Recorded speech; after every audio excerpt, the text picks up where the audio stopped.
Chapter 5: The Northern AKHEM Region. Get ready to embark on an epic expedition through my imagination as I explore the Instagram-acclaimed Leweka Region within 3 new ongoing series here on my YouTube channel. Make sure to subscribe to keep up with these adventures, hit that like button if you enjoyed the video, and of course leave a comment down below to let me know what you think and what Pokemon you decide to capture on your adventures.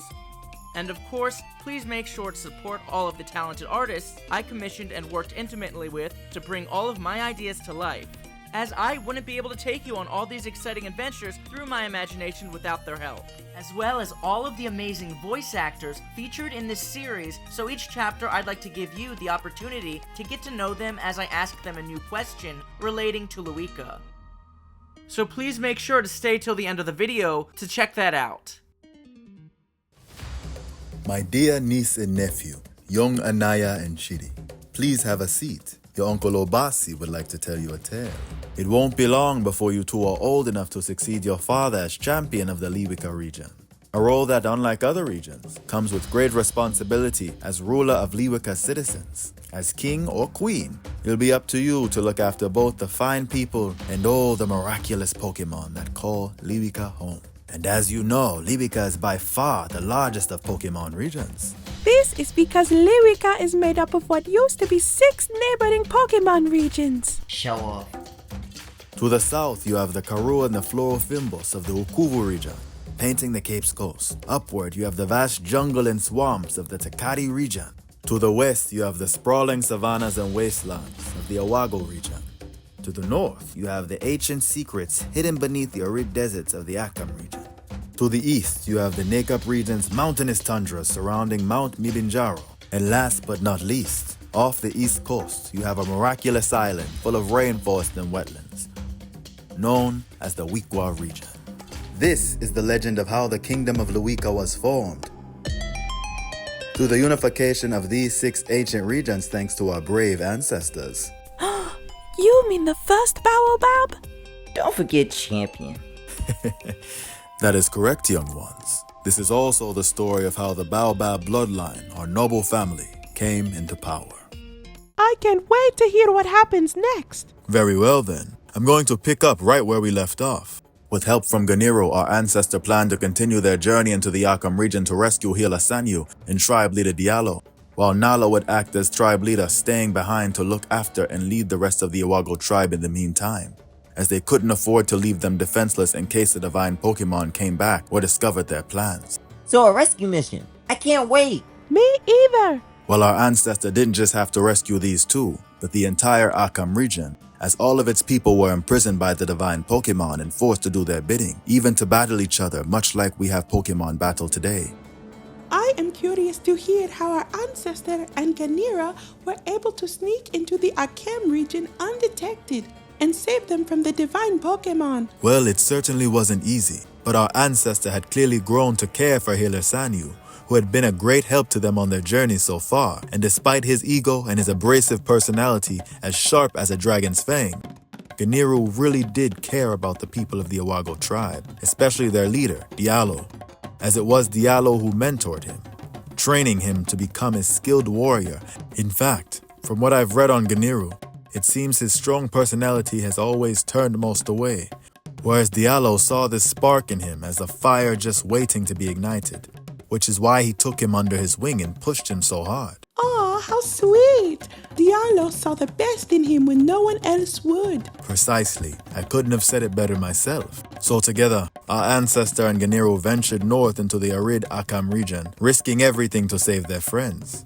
Yet the guy whose name literally means brave torchicked out when everyone needed him and his people most. What a coward! I mean, our ancestor was obviously disappointed that the Nakeup tribe's leader Jabari had backed out of the proposed union after this travesty, but understood given the circumstances. He was merely trying to protect his people after what he had witnessed. I can only imagine how scary something like that would be. So, tell us more about the AKHEM region. While it's known by most for its vast sandy deserts, canyons and the mysteries surrounding its various ancient tombs, the AKHEM region is also home to other biomes such as grasslands, wetlands, arid forests, beaches, and the famous Selly River that courses through the kingdom of Leweka. I can can't wait to learn even more about these biomes and the Pokémon found there. While the Baobab Bloodline originated in the Leweka Region, isn't our mom from the AKHEM region? Why, yes, like your father, your mother, Thelma, is also a royal descendant related to the former champion way back when, Queen Amunet, who is actually a part of this chapter, but while she was no older than either of you. She looks just like a younger version of Mama. Wait a minute, Amunet. Isn't that the name our mother has recently started going by since taking over the Pokemon gym in Ishtar City? What a fine observation. How strange indeed. No kidding. She really has been acting weird ever since. At least Baba and Grandma Tamala checks in on us every now and then. Not even a call. I'm sorry to hear that, children. Every child needs their mother, and it's unfortunate that everyone in your family, myself included, holds such high positions of power within Leweka. I'm sure that can't be easy on either of you. As isolating as that may be, I myself experienced the same thing growing up as a royal heir, wandering the same corridors of Baobab Manor bored and alone with no one to talk to but your grandmother's royal staff. That's right. I always forget Grandma Tamala was champion before Baba, but we aren't entirely alone. We still have each other after all. I mean, you're okay, I guess. And at least you had our father. True, and while we used to be close once upon a time, we were never as close as you two are. So please cherish the bond you have. It's a beautiful thing, really. There is nothing more sacred than our ties to our family, which doesn't have to be blood, might I add. Our family members are our tribe, the people who we can always count on or feel most at home with on this crazy adventure we call life, including all of the Pokemon we capture and train. Just another reason why we call types tribes here in Leweka.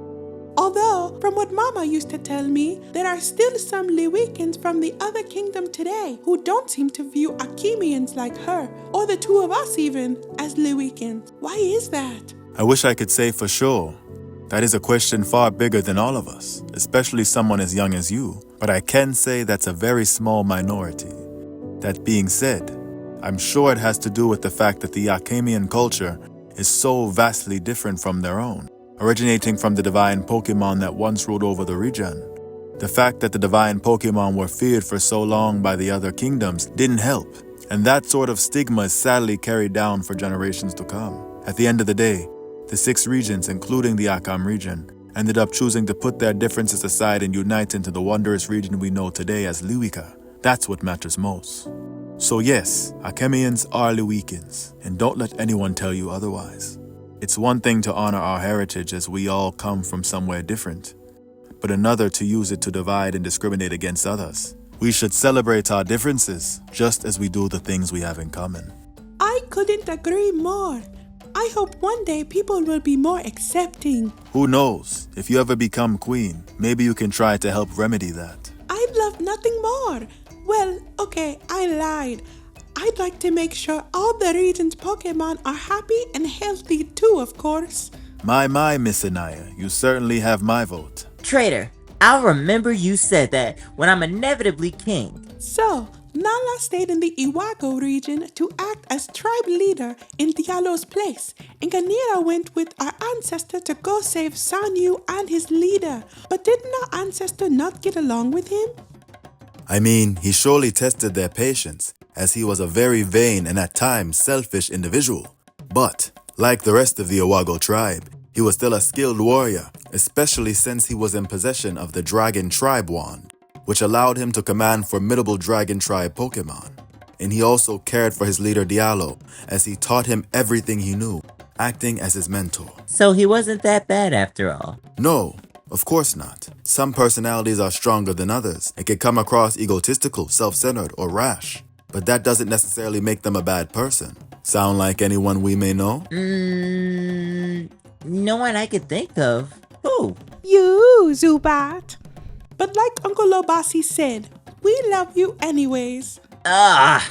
You two are the worst. Please don't go back to this bickering or we'll never get through this tale. I'm sorry, Uncle Obasi. We will do better. Please continue. Very well then. Since the AKHEM region neighbored the Iwago region, it had some similar biomes that our ancestor had to first traverse, such as Sturklip Canyon, a giant canyon range with a lot of the same Pokemon species found in the Iwago region's infamous Gallant Gorge. It is home to Pokemon such as Hyrax and Dastone, Lizator and Ninkator, Chardvark and Bombadillo, Hupyro and Volcrane, Spearow and Fearow, Scraggy and Scrafty, the Gigalith line, and the Cloth climbing the cliffs alongside Rhyhorn and Rhydon. But not the Ghost Tribe variant found in the neighboring Iwago region, rather their Rock Tribe Cantonian versions, as the Divine Pokémon would never allow humans to hunt them for their horns like the warriors of the Iwago tribe did, or like poachers today. Thank goodness! I think the Divine Pokémon are right to defend the Pokémon like that. I agree, Anaya. Anyways, this canyon was a lot bigger, with a bunch of new Pokemon species we haven't discussed before, such as the Ekans line slithering under rocky crevices, or the sneaky Salandit and Nickit lines up to no good, as well as the regional Mudbray and Mudsdale found today, both being of the Steel tribe, unlike the Ground tribe variant found elsewhere. This variant also happens to be a lot faster. There was also a Lewekan Pokemon I'm not sure you two are familiar with, the adorable Rugruff. Aw, I've seen one before. It's so cute. This playful pup's fur is made of fabric, and like today, was even used as carpet in many households in the AKHEM region. Well, that doesn't sound pleasant for the poor Pokemon, but I thought all the people of the AKHEM region were either imprisoned or enslaved by the Divine Pokémon that ruled over the region. Most were. However, there was a small little village in the mountains overlooking the sea called Orako Village, where some refugees were able to hide. Which was exactly where Ganiro was leading our ancestor, as he heard rumors of this place. Although, first they had to make it out of Starklip Cave. But before we get into that location, there was one more species found in Starklip Canyon, which was unique to the AKHEM region, Akaminian, Meditite, and Medichan. Both variants were of the ground and psychic tribes. Meditite undertakes rigorous mental training deep in the desert, where it fasts for long periods of time. This training not only teaches it discipline, but allows it to channel its inner spiritual power. Akemian Meditite evolves into Akemian Medicham, still a valued member of the ground and psychic tribes. Through the power of meditation, Medicham has developed a sixth sense, allowing it to see into the afterlife. Its fighting skills are just as honed as its mental ones, with its body moving as fluidly as the desert sand in the wind. It even has a signature attack, Spirit Strike, which is treated both as a special and physical move in nature. Both sound like amazing Pokemon. I wish I had that much discipline. I don't. Sounds boring. You don't have any discipline. Our ancestor found a passage from the canyon into Starklip Cave, which was filled with a lot of the same Pokemon from the canyon, as well as other rock tribe Pokemon like Onyx or the Primatot line, carving ancient paintings into the cave walls. Steel types, Orthworm and Oroworm creating massive tunnels, not to mention other unique Pokemon such as Gligar and Diglett and Dugtrio, Sableye and Mawile, Noivern and Noibat flying around, the Galvantula line crawling throughout the cave, and the invisible Grimlyre from earlier in the story lurking around. After making it out of Starklip Cave, on top of the vast mountain range, our ancestor arrived in Orako Village. The villagers welcomed our ancestor and gave them shelter from the scorching sun. Before our heroes continued further on their journey, as they rested, the villagers warned them of just how dangerous and terrifying the Divine Pokémon could be. Well, at the end of the last chapter, they had already witnessed that firsthand, so I'm sure they didn't need the villagers to tell them that. And that's exactly what they said. After discovering the Divine Pokémon's threat to our ancestor and the other tribes, the villagers became worried that they'd be dragged into this and kindly asked our ancestor and Ganiro to leave, as they said our heroes being there put their people in danger. Talk about bad hospitality. There was no such things as hospitals or Pokemon centers back at that time, Anaya. You said it yourself earlier, remember? Hospitality, as in to take care of others, not a literal hospital. Well, excuse me. I heard you wrong. Where did they go after that? Unfortunately, before they could leave, the Divine Pokémon Horuskai had already found them by scouting high above in the sky. It swept down into the village as the terrified people started to run for their lives into Starklip Cave to hide. Horuskai created a giant windstorm with a simple flap of its wings, demolishing the stone structure within the village. As our ancestor and Ganiro tried to make it out in all the dust and rubble, Horuskai took back to the sky using its wings to blow away all the dust, spotting our ancestor. Oh no! Horuskai, looking down upon our ancestors below, said, Foolish mortals. How dare you defy me? You will kneel to my power. One of Horusky's servants from the AKHEM region, Mykel, then appeared underneath Horusky. Mykel was extremely loyal to the Divine Pokémon, proudly serving them, much like Nefrit, whom you've met in the last chapter. Proving their worth in serving these deities was the only hope the people of the AKHEM region had of having any kind of freedom. Horusky then commanded Mykel to finish the job before flying off. Why didn't Horusky just take on our ancestor self? That's a great question, Anaya. Maybe it didn't like getting its hands dirty if it didn't have to. Maybe it had other business to attend to.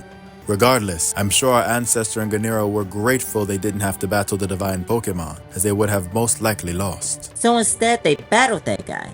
Mykel had been rewarded with the Ground Tribe Wand in exchange for his service and devotion to the Divine Pokémon. This allowed him to command Ground Tribe Pokémon such as Camorio, Medicham, Basfinx, and his ace Pokémon, Warrior, a Pokémon also used by his descendant today, Leweka's Ground Tribe gym leader, Quib. Oh, what a shame he's related to someone evil like that. No, children.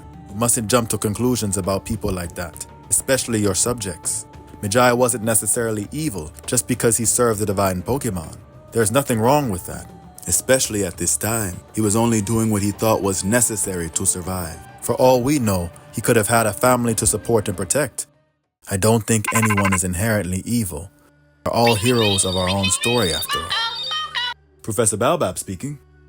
Very good. Yes. This is great news indeed. Hold on a second. Anaya, Chidi, Uncle Obasi has an important work call he has to take. Important Pokemon business. Would you mind giving me some space? Here, why don't you two go play with the starter Pokemon for a bit while I finish my call? Yay! You don't have to ask me twice. I can't wait to squeeze them all. Now, please be gentle. Go run off now. I only need a minute or two. Let me see his ear. Yes. Please proceed. Sounds promising, but we can't be certain. Investigate the area further and get the excavation team there immediately. Time is of the essence. We can't risk my brother interfering with our plans. Very well then. And whatever you do, don't touch anything. We aren't there to look for treasure. What we seek is so much more valuable. If we can manage to find the tombs of the Divine Pokémon, we may be able to awaken them and restore Leweka back to its natural order before my brother and his unfit administration do any more damage to this land and its Pokémon. Keep me updated. Anaya, Chidi, could you please put the Pokémon back in their Pokéballs and come back in so we can finish the story? Okay, 1 minute. Is everything okay? It sounded serious. Yes, no need to worry. Just important Pokemon business.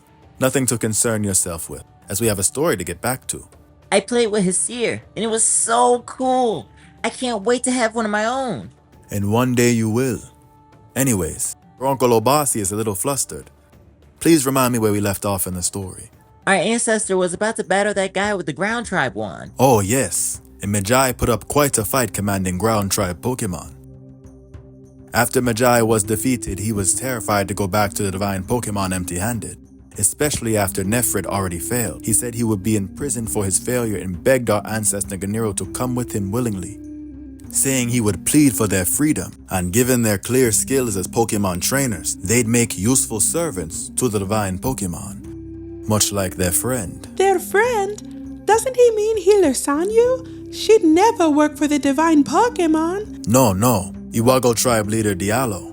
He was a skilled warrior after all, which is probably why the Divine Pokémon sought him out. They must have felt he'd be a great asset to their army, and he would have been able to persuade the people of Iwago to comply to the Divine Pokémon's plans to conquer. Ganiro, upset, said his leader would never betray his people like that. Mykel didn't respond, as his silence spoke volumes. How sad to have your mentor and leader turn on you and the rest of your tribe like that. So what became of Mykel? Well, he couldn't bear the thought of going back to the Divine Pokémon empty-handed. So he agreed to help our ancestor and Ganiro rescue their friends. He said his knowledge of the region's hidden tombs would be invaluable to them if they wanted to make it out of the region undetected. Oh, yay! I'm sure he was quite a useful ally indeed. Don't forget, he was blindly loyal to the Divine Pokémon, not to mention scared of them. I'm not sure if I trust him so easily. Chidi, your instincts are impeccable. You might make a fine king one day after all. Yes, Mijai's true plan was to lure them to the Divine Pokémon to avoid their wrath. How sneaky. Like you, Ganiro questioned whether or not Mijai could be trusted, but ultimately decided they didn't have many other options if they wanted to rescue their friends. Without Mijai's help, they wouldn't even know the first place to look. Although, Mijai said he first needed to rest and heal his Pokémon, so all three of them headed to the beach where they encountered even more Pokémon, such as Wiglet and Wugtrio, or Seagar and Seascore burrowing in the sand, flocks of Watchel and Kilowattrel soaring through the sky and along the beach, the Spheoline splashing in the waves, or rare gems such as Staryu and Starmie, or Shelder and Cloyster along the beach, Clobopus and Grablock wrestling in the water, not to mention Pokemon like Lapras, Veluza, or the Sharpedo and Tentacool lines lurking further out to sea, along with natives such as Diminfin or Brandfish. A lot of Pokemon indeed. I'm happy to see some ice types among them too, in such an arid region. While along the shore, they spotted a pirate ship off in the distance, belonging to a cunning pirate from the eastern Leweka Region and his pirate crew, but more on him later.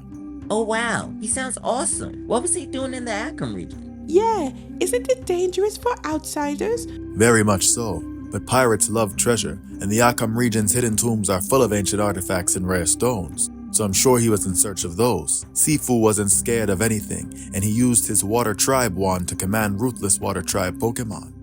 But our ancestor won't encounter him until the next chapter. Does that mean they take down the Divine Pokémon in this chapter?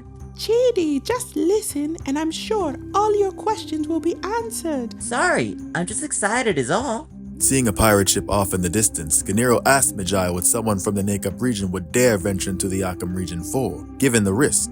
Mijai then told our ancestor about these pirates from the Leweka region, and how they snuck into AKHEM to steal ancient treasure, using the hidden tombs buried beneath AKHEM's arid sands to sneak in and out with ease. Well, if these pirates could do it, so could our ancestor. Precisely, young Chidi, which is exactly what Mijai said they have to do to free their friends. These underground tombs were all interconnected, allowing them to sneak around. The only problem with this plan was that the region's monarch Pokémon guarded over these ancient tombs, so they'd have to be prepared to battle it if they hoped to make it out. Easy peasy. So, how'd they sneak into the tomb? I was about to ask the same thing. I'm sure they're called hidden tombs for a reason. Be patient, young ones. We aren't quite there yet.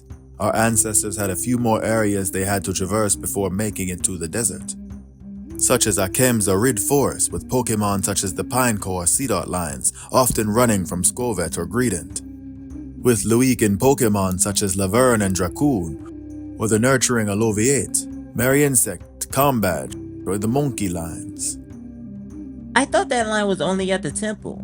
In the Takari region. Believe me, you'd be far more likely to find one there than in this forest, as they usually only appeared at night.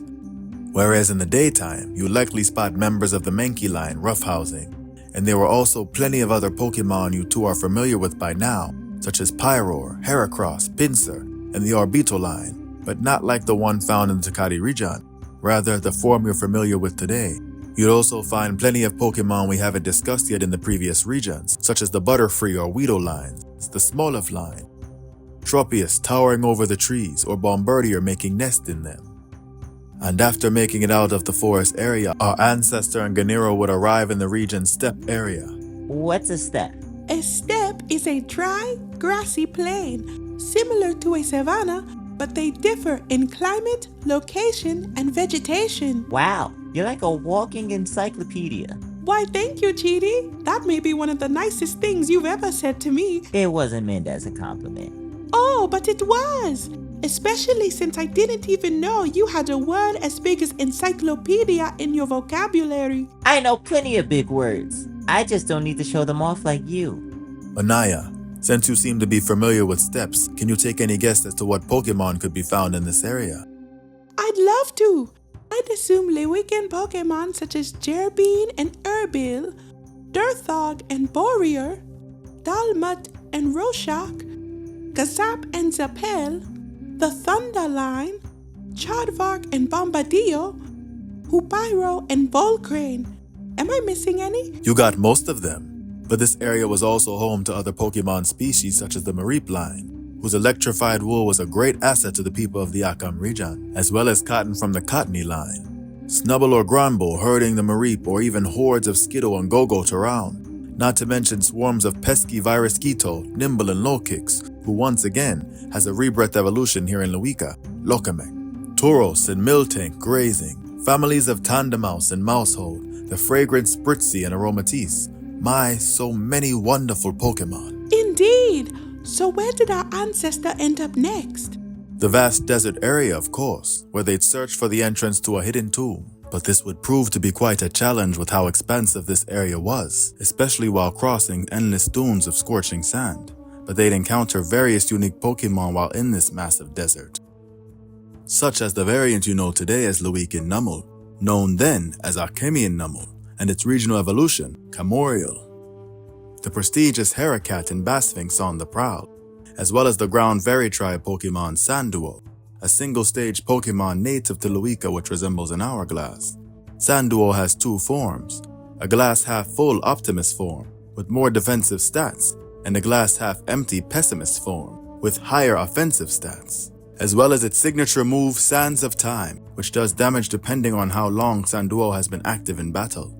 The Sandshrew line burrowed in the sand alongside the Crocodile line, the venomous Ekans and Arbok slithering through the sand, the Mandibuzz line scavenging from the sky above, Helioptile or Heliois or Sizzlipede and Centiskorch basking in the heat of the blazing sun, the riveting Rapska line, which had its own rebirth evolution, Replica, the Espathra line running across the desert, not the Awagonian variant from the last chapter, but its most common Psychic tribe variant. The same can be said for the Flygon line, which weren't members of the Bug tribe like the ones we discussed in the Owago region.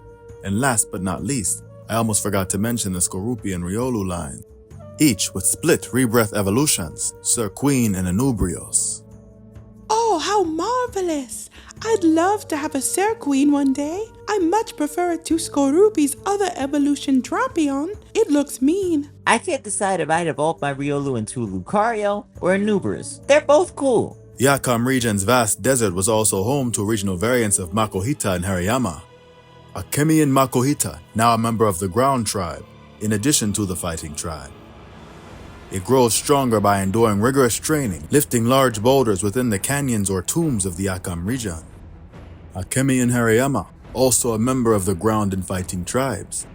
It was said to use its immense strength to help the Divine Pokémon build the Trenut Pyramids, which is quite ironic, since thanks to Majai's help, our ancestor was able to call upon Archemian Hariyama's strength as a ride Pokémon to move large boulders or smash large obstacles, a skill that would be especially useful in traversing the region's hidden tombs, as they were full of such obstacles and booby traps.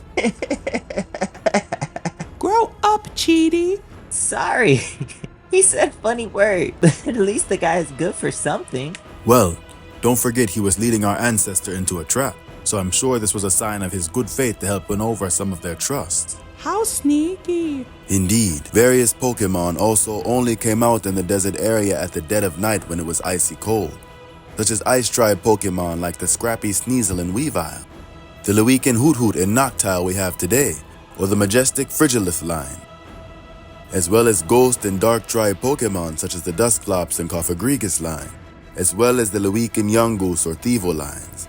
Many even claim to have seen the Psychic Tribe Elegem and Orbeetle lines appear at night. Wow. Seems like the region was vastly different when the sun went down. You can say that again. And of course, this region, like all the others that make up Leweka, had its 3 starter Pokemon found in the wild. The Giroud line grazing in the steep area, the Gymfit line relaxing in the oasis area, and the Hesir line slithering through the desert's scorching sand dunes. After making it through the desert's dunes, our ancestor found themselves in the oasis area. While cooling off in the oasis, our ancestor encountered various Pokemon species, such as the previously mentioned Archemian Meditite line meditating by the water, Leweka native Serenoid serenading the Pokemon of the oasis area with its harp's soothing melodies. Occasionally you'll find the Fragato line trying to do the same, although their music wasn't as tranquil and would often make its audience sick. Well, that's no good. Not at all. You also find other Lewekan natives such as the Thothesis line waiting in the water of the oasis, Gerbine and Herbil scurrying around or bouncing off the backs of Perkashell and Totempo, Leweka and Hippopotas and Hippowdon swimming around the oasis alongside schools of Feebas, or even a Milotic if you were lucky enough, as well as flocks of Ducklet and Gugus. There were also Pokemon such as the Marowlines playing in the water, Masquerain and Cutiefly fluttering around the oasis. This area was even home to grass-tribe Pokemon such as Tropius, the Elegant Lilligant line, or the Cacnea line. Cacnea? I don't understand. There aren't any cacti in any of Leweka's deserts like there are in most other deserts. This may be true, but that doesn't mean there can't be Cacnea. These Pokemon species thrives in deserts, as they provided with the perfect living conditions. That being said, this line was still fairly rare outside of the oasis area. From there, our ancestor and Ganiru met up with Magi, who took them to the now famed Valley of the Divine, full of a lot of the same Pokemon species as the desert area, such as the Meditite and Makuhita lines, Arbok and Espathra lines, Basfinx and Camorio lines, Riolu and Dunsparce lines, as well as the Skorupi and Rapska lines.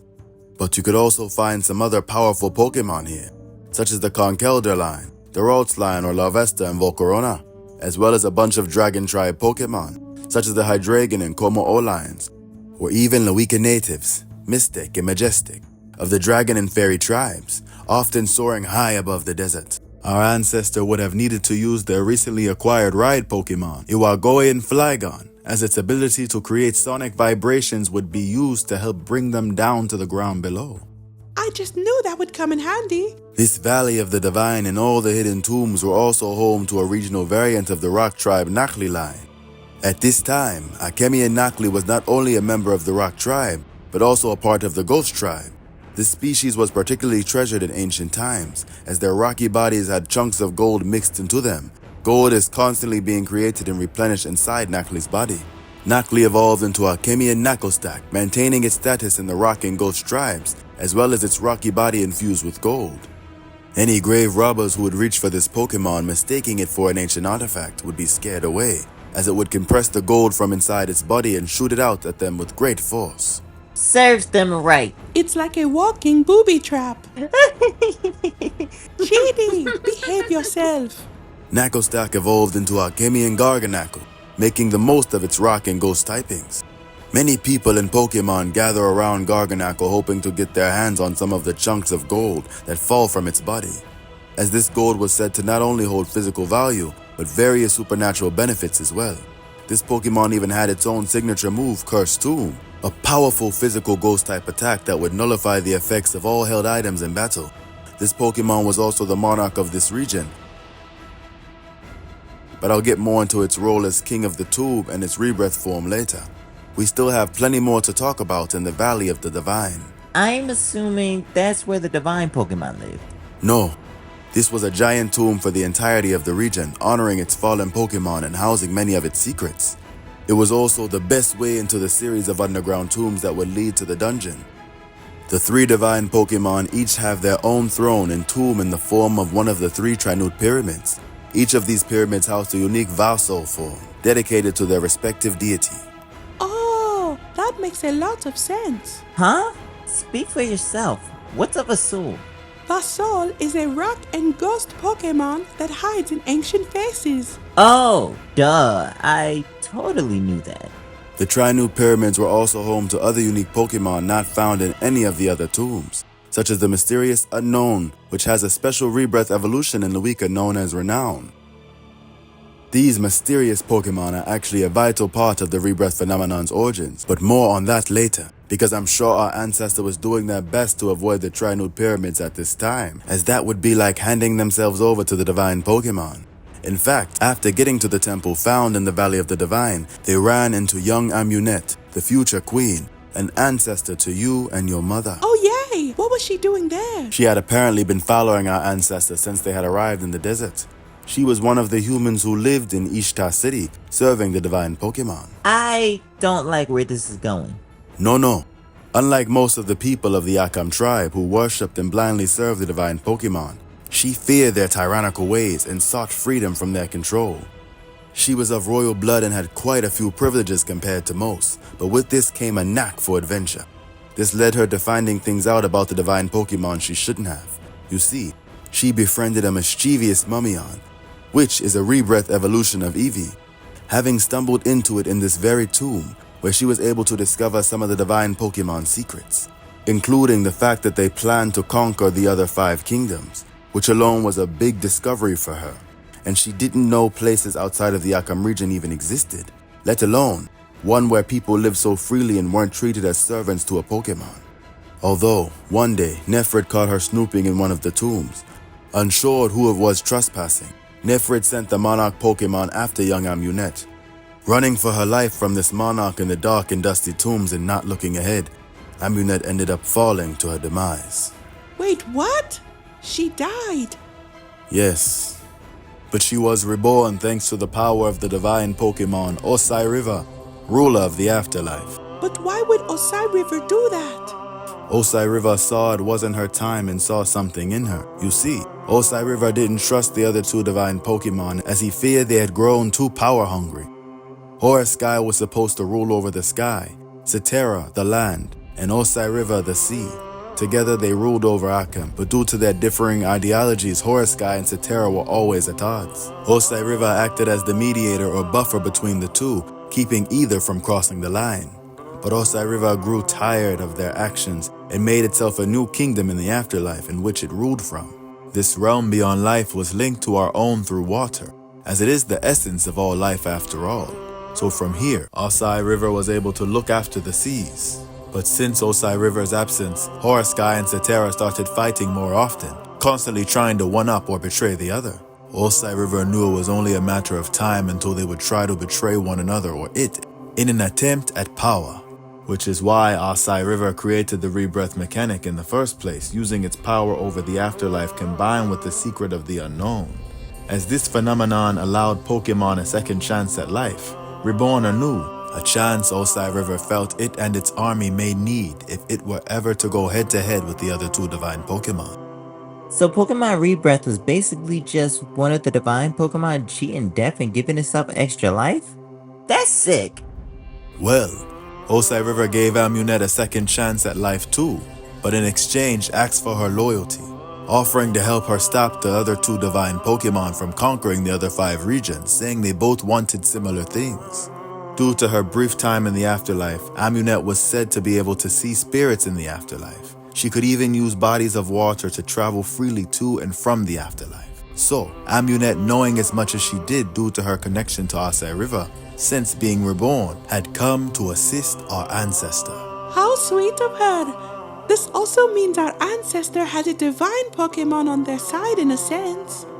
How perceptive of you, Anaya. You're absolutely right, but also spoiling some of the story. Oh, my apologies. Forget I said anything. No worries, I will. Anyways, Amunet was going to tell our ancestor everything she knew until she saw Mijai, in which case she just told them not to trust him. In response, he said not to listen to a little girl like her. She didn't know what she was talking about. But then, Nefrid appeared from inside the tomb, telling Mijai he had done well luring them there. Who is that again? She's the ancestor of Galar Ghost-type gym leader Rhyme and her sister Time, who specialized in rock-type Pokémon. She was the right-hand woman to the Divine Pokémon and their evil schemes. Ah, I remember her now. I wonder if she could rap too. Of course not. It didn't exist at the time.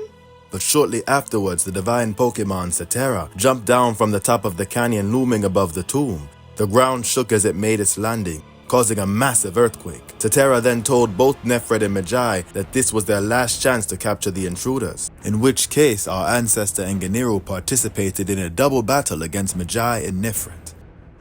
Mijai had the same team as before, but slightly stronger since their last battle. Nefrid used new Pokémon this time around, such as Cofagrigus and Haunton. And while she did use her Ghost Tribe wand to command the Monarch, this was a different Garganacl and wasn't holding a Soul Ankh. Therefore, it couldn't access its rebirth form like its Monarch counterpart. Our ancestor and Enganiru were victorious, causing Cetera to go into a rage as pillars of stone started bursting out of the ground at our ancestor. Our ancestor, Enganiru and Amunet managed to escape into the tomb, but were caved in. At least they were safe from Cetera for a little bit.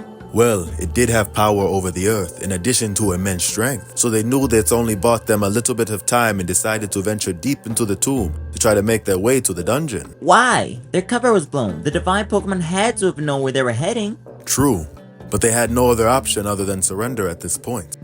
They were also hoping they could beat them there, thanks to Amunet's guidance and the use of the ride Pokémon they acquired to move any obstacle that stood in their way while exploring these ancient tombs.